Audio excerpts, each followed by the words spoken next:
That's right. Greetings, fellow armchair Imagineers. Tiki here. And Blue Dragon 5. And welcome to our shot-by-shot breakdown of the much earlier than expected Black Widow teaser trailer. Yeah.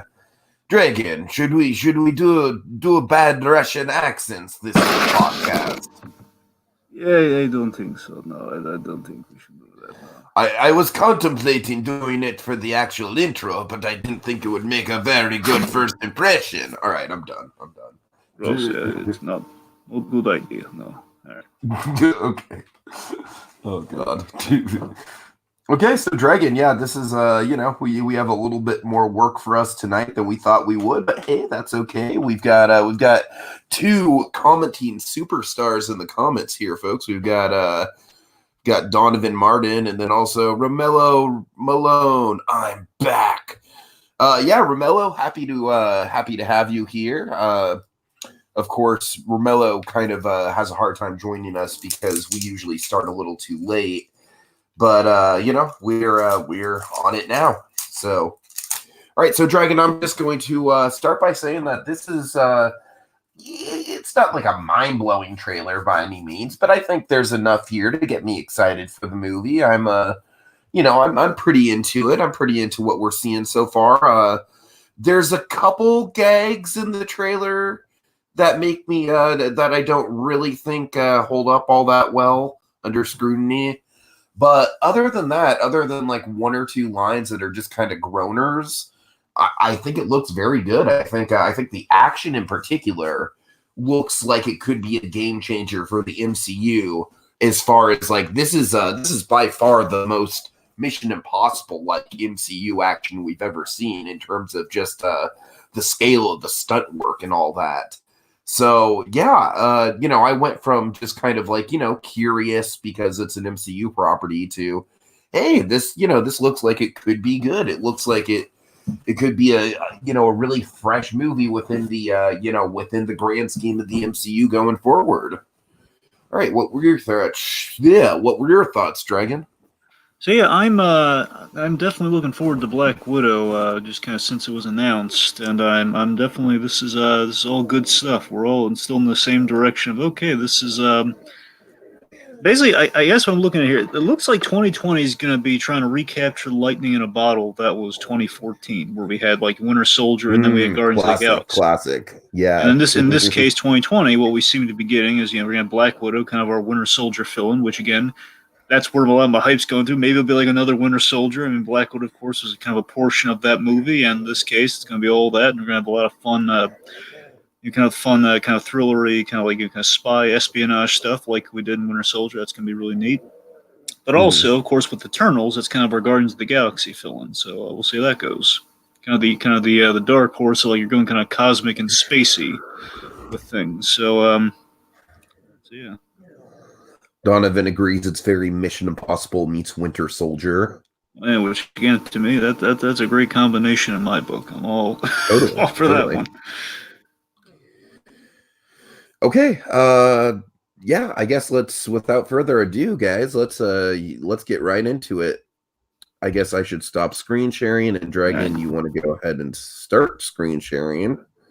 I tell you what, I'll hide I'll hide this little duty right here, but I'll still pull up the comments when we have comments as we go along. All right, sorry folks, switching over. Dragon's going to do the screen sharing on the trailer's end here. All right. Okay, so are we seeing the trailer right now? Okay, let me see. Yes. Okay, really quick, Dragon, before you start, Donovan says, Scarlett Jo actually said that Black Widow will focus on family and self-forgiveness. Very good themes. And, from the trailer, definitely seems to emphasize that as well. So, I agree, Donovan. I think basically the sell of the movie is essentially kind of like Black Widow going back to her roots to sort of write that infamous red off her ledger, Dragon. I think we're finally getting the ledger. Yes, but a little not as straightforward as expected. That's not a problem, but it's definitely we're it's a question of I think the biggest question I walk away with from this trailer is how much flashbacks are going to play a role in the movie. Well, I got a sense, I don't know. For me, I got a sense that it was all taking place within, of course, the whole thing is sort of a prequel in the timeline of the MCU, and that it's, pre-Endgame and all that, pre-Infinity War.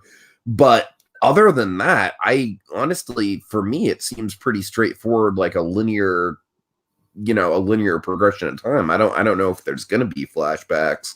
Well, that's what I'm saying. Honestly, I think it could play both ways, but I think I guess I'm looking in the broad spectrum. So the first image we're looking at here in the trailer is Budapest.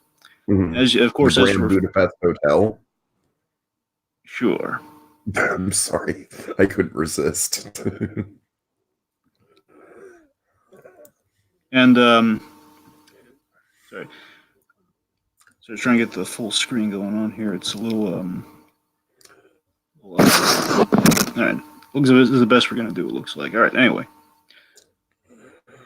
What was I going? Oh, right. So essentially, we're doing Budapest, and I guess what I'm getting at here is a lot of people, I'm sure, would like to kind of fill in the blanks of okay, Hawkeye and Natasha, if they didn't meet in Budapest, their first mission, at least the really memorable mission they had, was in Budapest. I think a lot of people wanted to see that done. Which the way you achieve that would be through flashback, in the sense that regardless, we are probably going to revisit Budapest. So I still think story wise, it's still going to play perfectly fine. It's still be an engaging story. But I do wonder if we're going to like kind of check the box, like kind of the road tour of like all the greatest hits of Black Widow along the way as well. That's kind of what I'm wondering. We've got Inhuman Quake in the comments here, and he's saying he thinks it's going to be 10 minutes to tell the origin and then into Infinity War, Civil War timeline. And what do you think of that, Dragon? I think that's plausible that we get kind of like a little, a little prologue of her past, and then kind of dive into the, the MCU timeline proper. Yeah, that's absolutely a way they could go. It could have just kind of the opening that sets the stage of like, okay, here's kind of Black Widow's story, and now we're just kind of like everything else you can kind of fill in the blanks what we've seen kind of tackled in the MCU, and now we're just kind of like it's her like kind of revisiting it at this point in time, which again would be a post Civil War. Mm-hmm. All right, so anyway, so that's the thing. So we're Anyway, sorry. So okay, so basically in this trailer, so after we see Budapest going on here, we see we're doing a little bit of Budapest. She's kind of taking a long look in the mirror here, and of course what she's kind of reflecting on right now. These are kind of the glimpses that we've gotten in the MCU to her past. Of course, right now we're seeing the Red Room segment that was kind of her nightmare from Age of Ultron. Mm-hmm. The whole ballet things. The idea is like in the cover of all the Black Widows are they're kind of trained ballerinas, and that's kind of like what the cover of the school was, and so on and so forth. And of course, you have like more the red, kind of the red and the ledger part of it all here with all the bloodshed and the murder. Hey, I used to paint houses. Of course, and also the big takeaway is, and this is really great about the MCU. Of course, in Agent Carter, we saw the Red Room kind of in the '50s when it was like really getting started way back when we kind of visited the Red Room, and of course we saw essentially one of the original Black Widows in Dottie Underwood. Oh yeah. Of course, here man, Dottie Underwood would be a pool for this movie, bro. Hey, it would. I mean, we got James Darcy in Endgame, so I wouldn't put anything past. That's what I'm saying. Yeah. This is where so basically in these little flashes, what we're really conveying is okay. So we're definitely not going to be set for the majority of this thing. It's not going to be fully a prequel in the sense of like it's not going to be pre Iron Man 2 like some of us thought, because they never fully nailed it down. Like basically when people said it might be set post Civil War, a lot of people weren't quite sure what that meant, and I think this trailer kind of fully fleshed out. Okay, this is what they're going for. Okay, because there is a little kind of niche of time where okay, she's not going to be attached. She's kind of a fugitive on the run. This kind of gets us from Civil War to when she's kind of formed people kind of nicknamed the Secret Avengers. Not fully like what it is in the comics, but basically, Black Widow, Cap, and Falcon just kind of going around as kind of a mini unit of Avengers. Perhaps we get a cameo by Chris Evans at the end, linking everything up. I would love that because in the sense because right now the one they're really touting off is that we're going to see Tony Stark in this movie. Now, like this one, I'm talking about the whole extensive flashback thing. 'Cause if we do have like flashbacks just kind of pop up throughout the movie to kind of give context, like she's thinking back towards things. You could have like the link up of like her meeting Tony Stark and Iron Man 2. Bear in mind, we kind of saw that, so it'd be a question of Tony Stark is supposedly supposed to make an appearance in this movie. Now, I don't know if it's just going to be them using old footage, which by all means they could, because the last scene that Black Widow and Tony Stark shared in Civil War kind of said everything they needed to say to each other. Basically, that was like the aftermath of Rhodey gets paralyzed and Mhm. and basically you're a double agent you turned on us. That whole scene where they kind of gave each other a little something to think about, and she left. So it's a question of like I don't think beyond that point they really need to say much to each other. And if you look at the Iron Man 2 link, it'd be kind of cool. Like, oh look, we're linking up, and we use the old young technology on them again. So we just shaved a God. few years off Downey Jr. and we're back at Iron Man 2. Which again, hey, I'm not knocking that. That'd be cool. It's just that's as far as I was kind of thinking in terms of like incorporating Iron Man into this movie if he's even supposed to appear. Perfect world though. What I'm getting at is if you had both Tony Stark kind of towards like the beginning of things, or point you had Tony Stark, but you also had Captain America make an appearance by the end when we do the link up with Infinity War, that like Falcon and Cap come to her and say, hey, let's keep on doing the good work. Like she dyes her hair blonde, that's kind of the end of the movie, that sort of thing. Mhm. If we do that, it'd be really cool because in Civil War, Black Widow's role, she really is the go-between of those two sides, obviously. So it's kind of like what her role was in that, and of course, a little bit of that in Endgame as well. So. Yeah, I mean, maybe we'll see a little bit more resolution to the Tony and Cap thing through her. Yeah, it'd be nice. But of course, we're all kind of big. This is all like very, very wild card. Like if Chris Evans and Robert Downey Jr. is apparently going to show up in the movie. We have no idea if Evans is showing up at all. Yeah, That's the wild card. Honestly, what's probably going to happen, and I'll bet you all King Midas is silver on this one. All right. So if the miracle would be they get Chris Evans, but I think he's sticking to his guns. I don't think he's coming back. What they're probably going to do is they're going to get Anthony Mackie to show up, and yeah. Remember this year, not this coming year, 2020, after the Black Widow movie, before Eternals, after Black Widow, if I remember correctly, we're going to have on Disney Plus the big show I'm really waiting for, Falcon Winter Soldiers. It's probably going to be an advertisement for that show. Yeah, you're right. That's probably the most likely route. It's going to be like Cap needs us, Natasha. Yeah, and it'll probably be again. This is what Kevin Feige's been talking up there. The shows are going to tie into the movies, and that's probably the first note you're going to hit in this new movie. Like, okay, yeah, we definitely want to check out the Falcon Winter Soldier show. Interesting. And maybe the Falcon and Winter Soldier show could potentially just be a direct sequel to this. I mean, it's possible, but again, Falcon Cap, so. Right. And remember, I'll remind you, Infinity War, Bucky doesn't get off ice until after Infinity War. But again, it doesn't have to be a direct. Man, you're right. I don't know. It's. I mean, I'm just saying, like maybe this could have some sort of cliffhanger that indirectly leads into Falcon and Bucky. Well, possibly. All right. Anyways, okay, so again, she's reflecting on the family that she developed and that she lost, of course, which was a huge part of Endgame.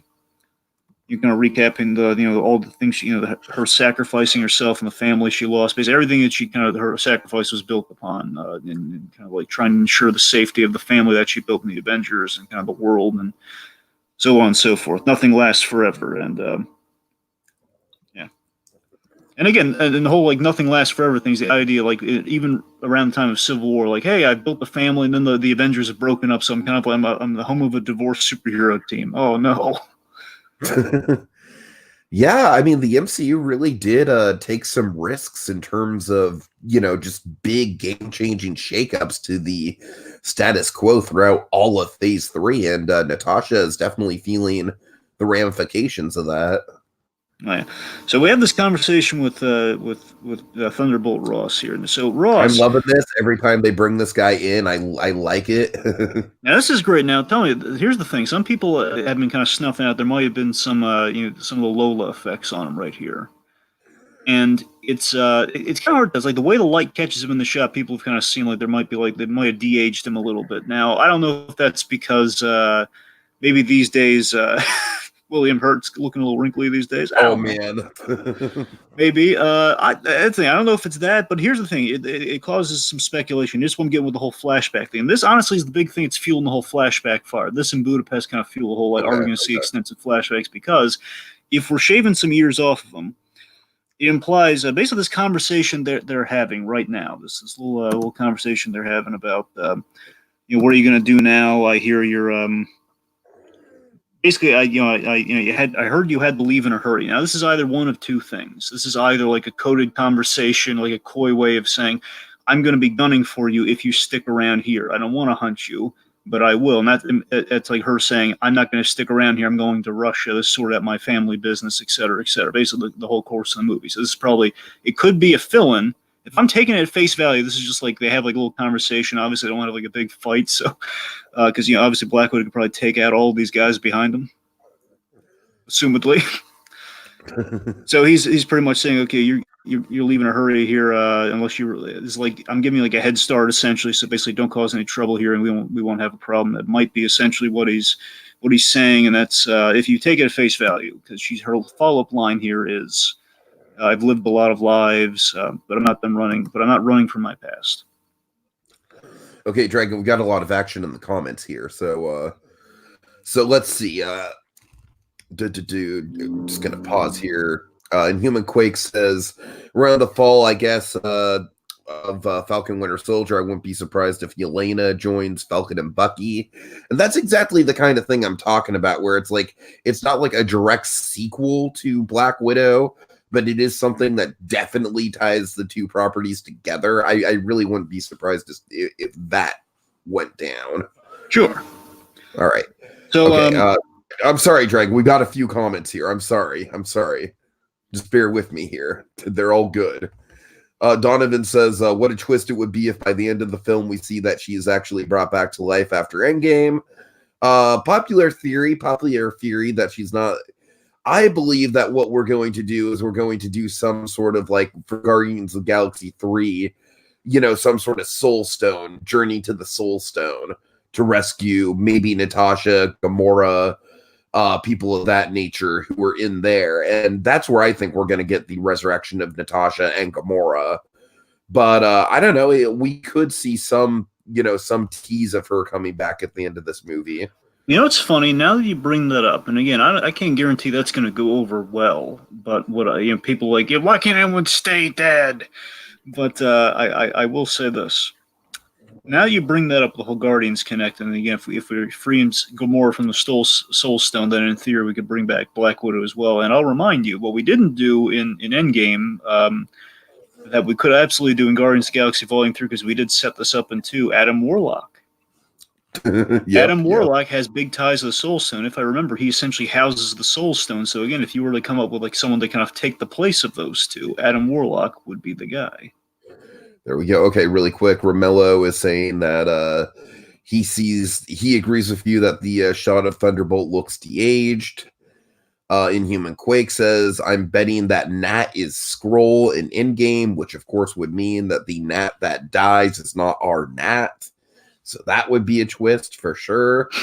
I'm sorry. This is where things just really go off the rails here in the comments in a good way, folks. I'm loving it. Donovan is just straight up saying with Thunderbolt, he might be Red Hulk. And Donovan, trust me, no one would be happier about that than I would. All right, let's see. Oh God, rumors of a Thunderbolts TV show coming to Disney Plus. Okay, this is. I thought I was wondering. I heard about this. I forgot if it was going to be a movie or if it was going to be a series. So I'm not sure. Like I heard this was rumored. I didn't hear it was confirmed. I heard they were going to do a Thunderbolts something. Thunderbolts essentially was. It's kind of well, initially it was like a bad guy Avengers team, but then it kind of evolved into kind of like a mercenary team where it was basically a team of Punisher, Deadpool, Elektra, and Thunderbolt Ross. Okay. Of course, as Red Hulk. So maybe. Let's see. Donovan says, "Can't believe the actress who played Paige in that Fighting with My Family movie is Natalie's sister." And yeah, Donovan, that would be Florence Pugh. And Florence Pugh is having a banner year. I've said it before. I'll say it again. She was, of course, in Fighting with My Family. She was in Midsommar. She's going to be in Little Women, and she's going to be one of the main headliners in Black Widow. I mean, I am really rooting for Florence Pugh. I think she's got a good screen presence to her. Okay, really quick, Dragon. Almost through the comments here. Ramo says if Black Widow didn't have a solo movie at all in the MCU, would you guys have missed her? I asked because when she died in Avengers 4, I did miss her, but when I heard about her solo movie, I was fine. Dragon, your thoughts? Well, I mean, if she never got a movie, would I still care? Is that what you're asking? Yeah, I guess if she never got a movie, would you feel the loss? Oh yeah, I definitely still feel the loss. It was impactful. We built her in for a number of movies. Honestly, I kept thinking she was going to get killed off in other movies, but she finally kind of got killed off in Endgame. Because again, I feel like someone who we've seen a couple times, who would felt the loss from. So I was always kind of prepared for the emotional loss of Black Widow, even without her getting her own movie. So yeah, absolutely. Oh God, and okay, one more silly but fun theory. What if Nat is with Fury and Sword in space?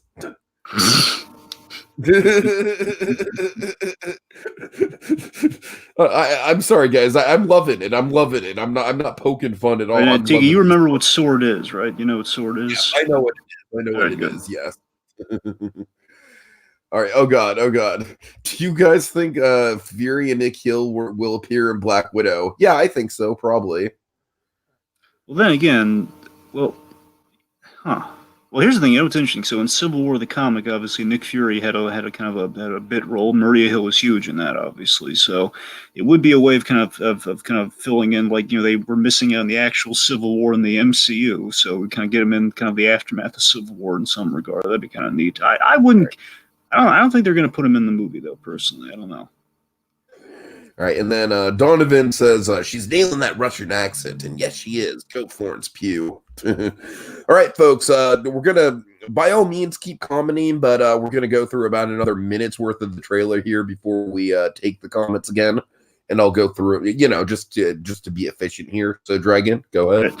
Okay, well, I was saying with Ross. So again, the point being, take it at face value. Maybe we either de-age Ross, or maybe it's just the lights catching him fun. Regardless, the point is we have Ross just after Civil War, basically giving her a little, they kind of establish where they're at, and it's if you come back, we're gonna have troubles, that sort of thing.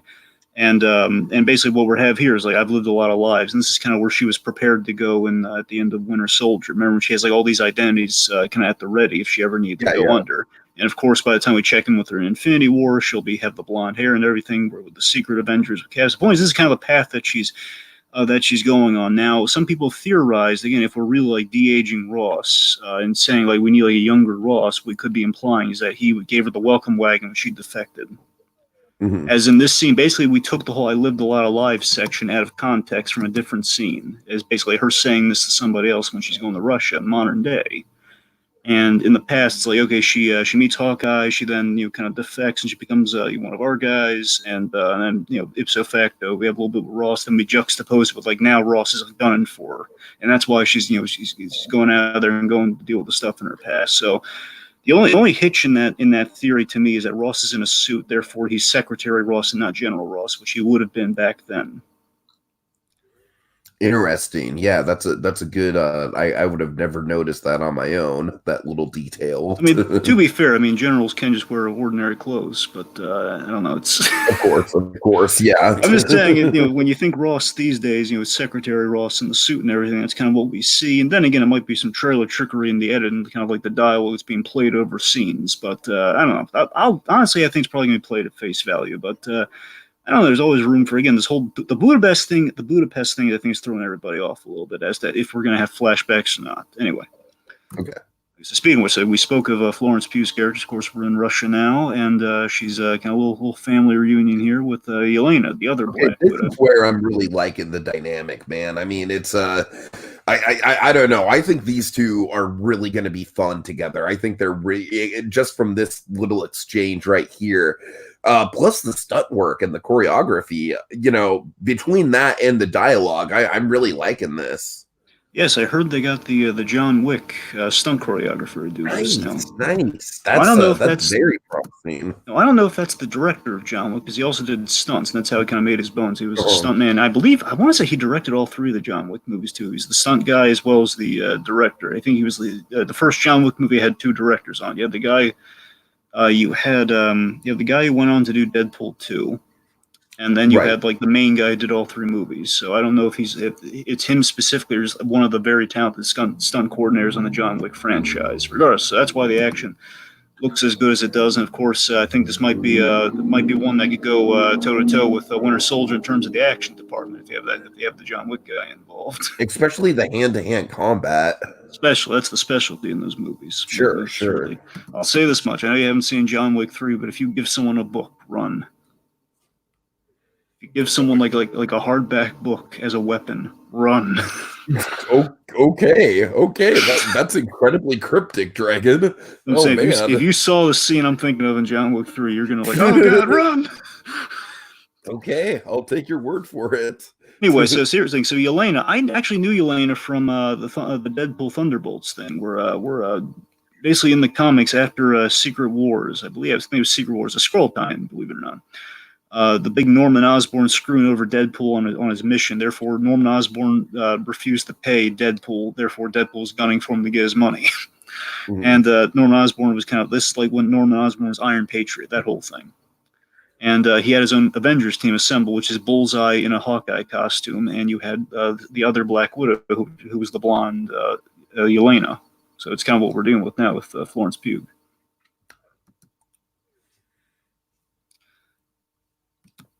So yes, anyway, so kind of a little team up there. Of course, again, multiple Black Widows being kind of the big sell of the Red Rooms. I want to talk about her costume real quick here. So based on like some of the awesome posters they've been putting out for Black Widow, this is kind of like the main outfit, which again, some people have some eyes.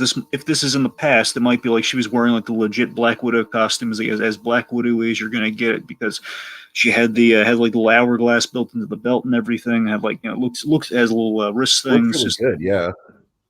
It does. What I really like about looking at it here is that it kind of looks a little bit like the pattern of the pattern on the suit.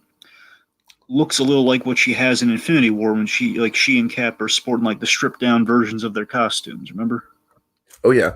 Looks a little bit like it looks like when the sun catches. It looks a little like a slightly greenish tint here, like a grayish tint sort of thing. So maybe she's kind of like going back to her roots in that sense with Infinity War. Yeah, and essentially, that's the thing. It's like if it's a Flash. The point being, whatever suit this is, whether it's like what she's wearing just after Civil War, or if again this is maybe in just like when we see her in the first time with at least like her before Iron Man 2, I guess is what I'm saying. Like again, it's like when she gets to like meets Hawkeye and gets defected. That's the question. Like this whole thing might be like at the end of the action set piece that we see at the very end of this thing. Dragon, as long as we're talking about like flashbacks and stuff, I think the best way to approach that would, of course, to be dueling narratives. Yeah, that's what I'm saying. We might have a dueling narrative thing going on. If that's the case, I'm down for it. Like, I don't want just like a couple random flashback scenes here and there. I want just straight up two stories told in the same movie. Bouncing off each other. If I were a betting man, I'd say if they're going to go that route, it would be we see her get the red on her ledger via the flashback narrative, and we have her wiping out the red on her ledger in the current narrative. Ooh, I like that. I like that. As in, we see basically the end of that story would be like, imagine this: we paralleled our climaxes with like the whole Budapest thing with Hawkeye, as like the build up within our Act 3 climax, and the main Act 3 climax is again also in Budapest with her dealing with Taskmaster and company and wiping out the Red Room program, that whole thing. All right. That's cool. That's cool. Possibly. Point being, I really do like the suit, and again, there's some questions around it, but regardless, it's a cool looking suit anyway. So again, her unfinished business, getting the shenanigans here. We see like a multiple Black Widows in a scene here. Now, whether this might be our three kind of Black Widow sisters here, because we have Yelena, we have Natasha, and this is either Rachel Weisz or this is like just one of the Legion of the Black Widow Red Room prospective graduates. Or it could be Dottie Underwood. Well, in a perfect world, it'd be Dottie Underwood. They don't have the Infinity Serum in this one, though. Let's see. So I'm going to have to go back to where it all starts. So this presumably is the Red Room complex. Some people have speculated here, like this compound here in the snow. Yeah.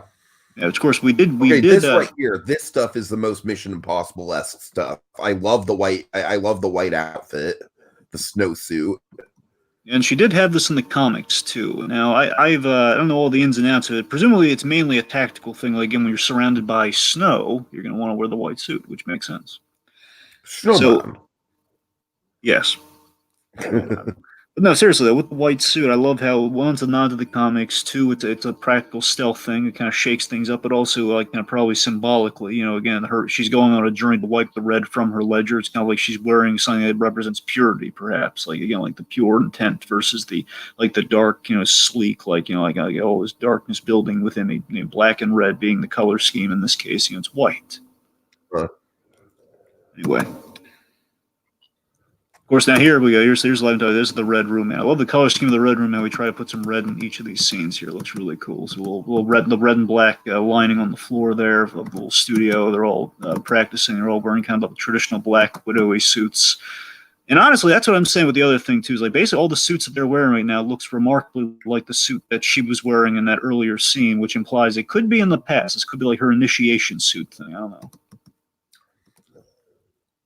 A little difficult to see, I'll admit, but it's a cool shot though with all these multiples. Yeah, Shrek pose. Okay. Yes. Now this is something we got to talk about here. Taskmaster. I love Taskmaster. This honestly was a big reason. I'm also like, I've seen nothing for Eternals. I know nothing about the Eternals, so Black Widow already has an advantage there. But if Black Widow had nothing else aside from being potentially a new Winter Soldier-y thing, it has Taskmaster. Taskmaster is awesome. Okay, give me the cell. Give me the cell. Okay, give me the elevator. This is so simple, man. You're gonna love this. Okay. Taskmaster, great character. His big shtick. He has photographic reflex. He has photographic reflexes, as in he has the ability, anyone he comes across, even if he just watched them one time in his life, if he's watched somebody, if he watched some footage of if he watched any footage of the Avengers during the whole Chitauri invasion, he would know Captain America's fighting style. He knows, he basically, as far as one man can go, it's like he has all the abilities, presumably, of Hawkeye, Captain America, and Black Widow. Oh, wow. Just looking at him, like right now, he has the bow and arrow, so obviously he knows Hawkeye's moves. If anyone he fights against, he can quickly study their fighting style and instantly have a mastery that can measure up to them. But also anything he's ever seen. If he watched a Bruce Lee movie once, he would know all the moves of Bruce Lee from that movie. Okay, yeah, I really like that premise. You're right; it is charmingly simple. Yeah, and Deadpool's, I know Taskmaster because Deadpool's mixed up with Taskmaster a number of times over the year, because Taskmaster is a mercenary traditionally, and that's how they would be in conflict over jobs at times. And I love how they ended up with the Taskmaster here is he's had a couple looks over the years. The primary one is the idea look-wise, because again he basically knows a lot of the Avengers moves and their gimmicks and everything. He has a Captain America shield. He has a bow and arrow. He has a sword sometimes. He wears essentially in the comics Captain America's class, basically the USO outfit of Captain America with like a pirate gimmick. It's kind of like a pirate meets the Captain America costume. And over the years, like with my favorite Deadpool run of all time, the Gail Simone run of Deadpool, we introduced Taskmaster on that, and Taskmaster's really cool look where they gave him like more of a skull-looking helmet like this. So I was really it's called the Udon look, like the Udon Art Studio. They did Alvin Lee that designed that suit, and that's kind of what they've been doing ever since. Of kind of blending the two looks, the campier kind of piratey look, along with the along with kind of like the more streamlined, more tactical version. So this is a perfect blending of those two things to me. It looks fantastic. To paraphrase Scott Pilgrim, pirates are in this year. Yeah, and also Donovan, I think, sums it up really well. Taskmaster, boss. The other thing is Taskmaster. He's one of those characters which, and this is the one thing some people are a little worried about here. And I'll admit it's not going to be the end of the world, but it is something that I hope they're going to go with like the simpler approach than what they could go with here. So Taskmaster, traditionally, you never see Taskmaster's face. It's kind of a Mandalorian thing, because Taskmaster, he has like a projector that kind of disguises his face sometimes. I'm not saying they're going to go that far with it, but the idea is like usually like his name's Tony Masters, but you've never seen Tony Masters' face. That's kind of that's the gimmick. That's the thing because he's that good a mercenary, being the idea.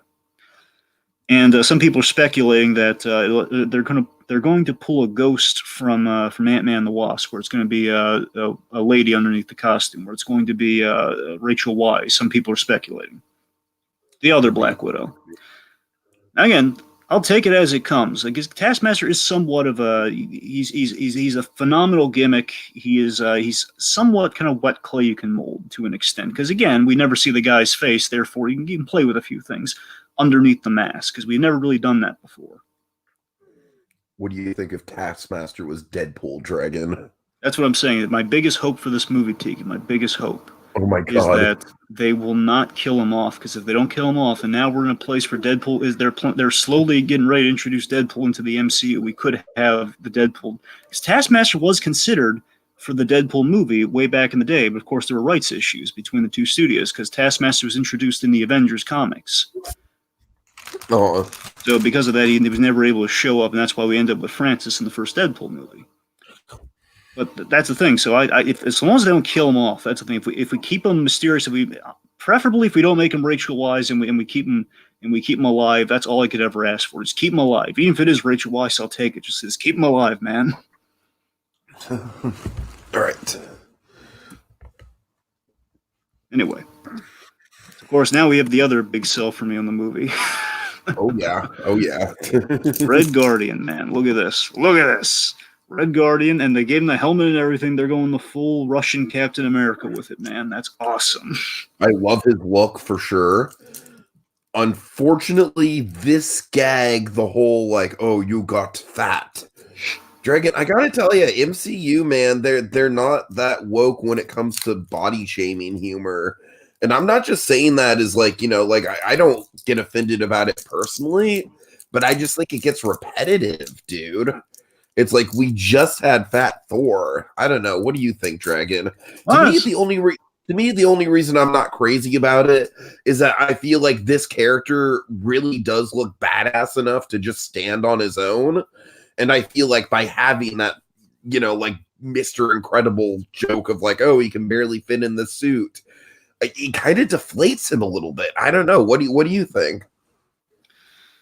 Well, I mean, look, honestly, I think there's rolling with the fact that David Harbour, for like the last three things that he's done, he's been he's bulked up, and I think he's just kind of been stuck with that. Because honestly, they've been poking fun at it ever since the second season of Stranger Things, where he says, "I'm just gonna get fat." He literally says that in the show. It's just, that's the whole thing with the weapon, and he's just kind of been bulking up. I don't know if it's purely for other roles or just that's kind of what he's doing these days, and they've been kind of poking fun at each of the things he's been doing these days. So I don't really blame the movie. I just kind of blame I don't know, it's David Harbour's. He's been bulking up, and they're just kind of pointing it out. And the idea too is that if he's supposed to be Russia's super soldier, it's kind of the fact of like, oh man, super soldier. I mean, look at the guy. Right. But again, full of surprises though, and that's the whole point. It's like it's kind of if you want to look at the old analogy, what they probably would have kind of looked at. Where again, bear in mind, in the comics, it's pretty much straight it's a Russian Captain America in every sense, but they're getting a little bit more creative. Like, yeah, let's bulk him up a little bit. Let's roll with it, man. And again, I think that's it's kind of the old like let's take maybe let's not go with another Winter Soldier. Let's go with kind of like more kind of like Russian Bear, but like one that has like a true bite to him, Yeah, and I mean, don't get me wrong. Like everything I see of this guy, he looks really fun, and he does look like he can kick some ass at the same time. I'm not sure how I'm going to feel about his accent through a full movie. I have much more confidence in Florence Pugh to pull off an accent through a whole movie. But of course, the biggest irony being how the Red Scare definitely plays a role in Stranger Things season 3, and Hopper is very anti-Russian in that. Now, at the end of the day, playing Russian. Kind of funny, but David Harbour, look, he's a great actor. Certainly, we gave him a solid character. I like that. Again, we get another movie. Alexi loves that. Like if Alexi was around to see David Harbour as this guy, he just loved the irony of it. Oh yeah. Of course, honestly, the reason I'm sold on Red Guardian here is I love the idea that, of course, we saw Hydra's version of a Winter Soldier. I'm sorry, Hydra's version of Captain America. The closest they've ever been able to replicate it was the Winter Soldier, and this is Russia's version. Russia, or maybe by proxy, the Red Room. Not sure how tight knit we're going to go with that. Might be. I mean, they're all quite family. They're all quite familiar. I imagine the Red Room might have had like some extra assets to go on missions along with the Black Widows. That's probably what Red Guardian was. Hence, the whole red in the name for both of them. Perhaps maybe it's all under the Red Room protocol. Maybe. My point is, I love this is like their answer to a Captain America that is basically like it's a question. Sometimes the Red Guardian has power. Sometimes he has like a super soldier serum. Sometimes he doesn't. He did blow like he kind of knocked the door off it when we met him with that prison. So that implies to me it might have like a little like it's like the Winter Soldier. He has like some variation of a super soldier serum. You know. Sure. This whole thing right here is bam, look at that door going off there. That's either someone breaking him out or that's him doing that. Regardless, it's the ideally it's like as much of a super soldier as they can make like a human man be, but also a guy like really is like using his using his size and just kind of like the man has a ferocity in his fighting style as we kind of see in this little go around with him and Taskmaster come right out. Yeah, there we go. Also, money shot here. Look at this. Right. It's a little hard to see, but they're right here behind Taskmaster's leg right now. Yeah. That's Taskmaster's Captain America shield. Oh, shit. Has the T on it and everything. Little hidden money shot right there. It's basically the idea he threw it and it's kind of carved into the floor if you look really Hey, Dragon, I think we need a red circle. Yes, red circle. No, but seriously, this is all really cool stuff. But I mean, on Red Guardian personality-wise, I do love this. I like this little family dynamic here. Where, again, the family is obviously a huge thing of Black Widow that developed with the Avengers. Her family is kind of on the outs right now in that regard before Cap kind of comes back in the fray and kind of re-teams her up for the secret Avengers that will ultimately lead to Endgame and vice versa. But I like this little they're all survivors of the Red Room and they're all gathered around like a little table here. It's quite nice, and he's the friendly optimist of the group. It seems like probably like the most dangerous man in prison, I'll bet you. But still, it's like a family. It's so good to be back together again. You know, it's nice. And Natasha's getting kind of a kick out. I've always the biggest comment I've always felt with Black Widow is that we didn't make her like the strong, independent woman that she could have very easily been in Avengers. You know, she wasn't just like, I'm busy with stuff. I'm all about killing and going on mission. Strong, independent woman, Dragon. I think we need some context for that term. All right, you know, well, you give them the context. I get the context. I'm just saying, just for the audience, just so there's no confusion. Well, you know, like if I like, for me, it's always been like if you look at something like a CSI, where you have these female characters from television, you're always like your Marisha Hargitay's or your Catherine's from CSIs, where they're always like it's like they have no time for like a social life or anyone who wants to have a relationship. It's like, oh, I scoff at you on that sort of thing. It's like these inhuman women on television that are all consumed with their jobs and they just look down on everyone. It's like, man, these people are miserable. God. Again, strong opinion. People are just career driven, you know. I'm saying, but seriously, it's like every time it's like literally like there's no personal life. There's no just like it's always like anytime anyone's like again, you're in the usually these women are in the position of like I'm here to serve and protect, or I'm here to like kind of like get justice for people. It's like, yeah, what's it all for though, man? You're not even. Like these are women like many times have daughters and families and everything, but it's always like I have a daughter, and it's like unless the daughter factors into the story, it's always you know what I mean. It's always the point being that these people we don't have any personal lives for these people. We don't have any like light moments with them. But thankfully, as we have a kind of a rich tapestry of stuff Black Widow's been able to do through her characterization, and giving her like moments of levity like this, I think it goes a long way.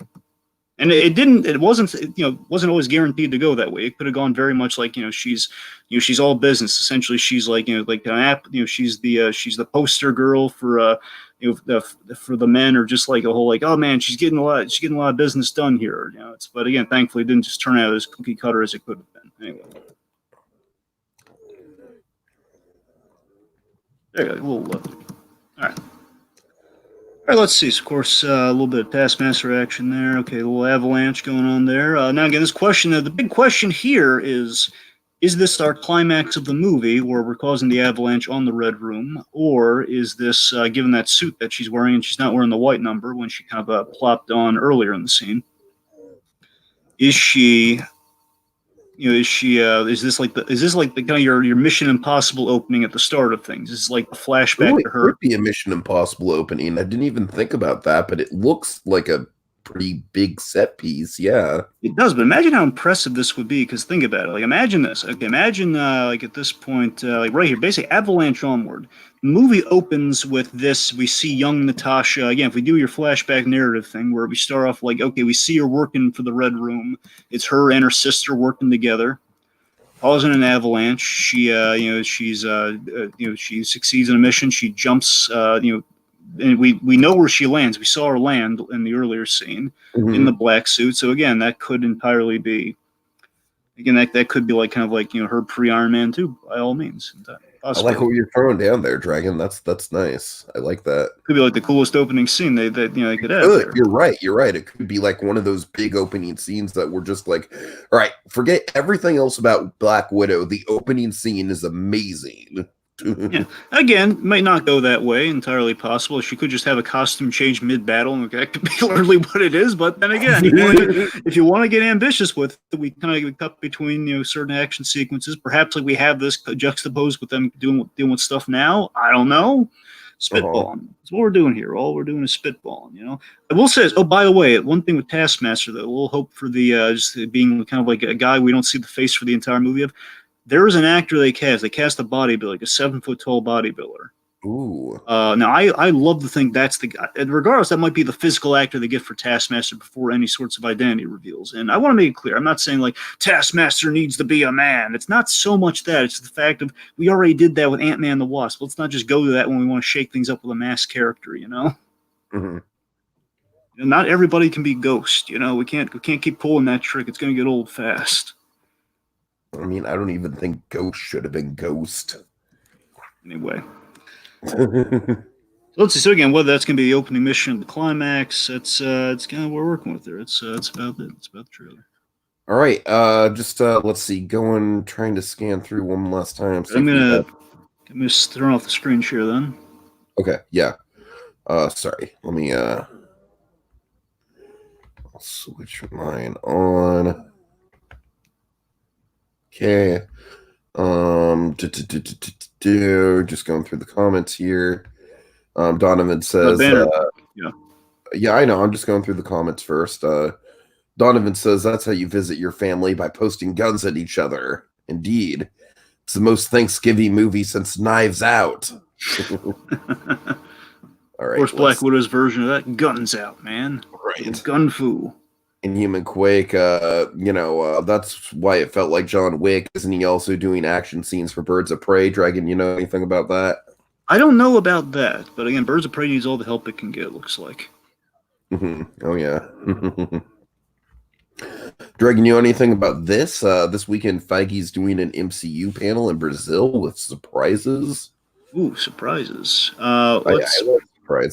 I'll tell you the bare minimum surprise I could imagine there. Just let's give the Spider-Man movie a name. Yeah.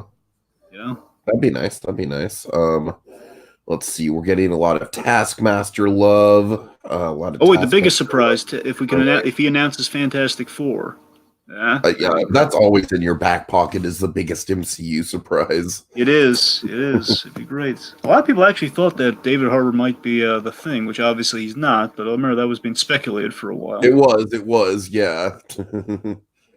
All right, let's see. And then Inhuman Quake asks, could we get mutants introduced in Black Widow? I don't think so. I think Feige himself has said mutants are at least a couple years off.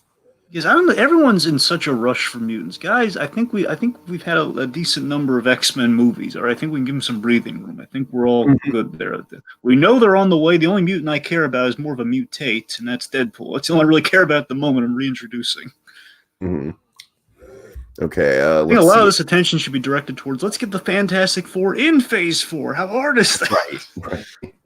Inhuman Quake says The Rock is Taskmaster. He was meeting with Marvel while filming. Oh God, that would be pretty crazy. It'd be crazy. Oh man, that would be crazy. Well, hey, The Rock as imagine The Rock as the Thing. Imagine that. Oh God. Okay, and then finally, Donovan says, yes, because of Comic-Con experience, along with Wonder Woman 84 trailer whirlpool premiere, Warner Brothers and DC have a big surprise as well. So, Okay, I'm very much looking forward to Wonder Woman 84, and I wanted the trailer for that really bad because I wanted. There's this one sequence in the movie. I saw like a few seconds of footage, and I just want to see that filled into like a trailer. I want to see the mall sequence. I want to see like there's a battle in a mall, in an 80s mall. That's what I want to see. but I mean, generally speaking, it seems like some big stuff is going down in Brazil this weekend, Dragon. We should keep our eyes on that. Yeah, we should consult Pink Pearl. Well, she doesn't live in I Brazil. know, I know. I just thought you might get a kick out of it. I am now aware that Pink Pearl is not in Brazil. I'm just saying I think she might get a kick out of it. Like, oh, look at all Yeah. that. But Donovan and Romello, by all means, keep me posted on Twitter if you hear anything. At that special event, by all means.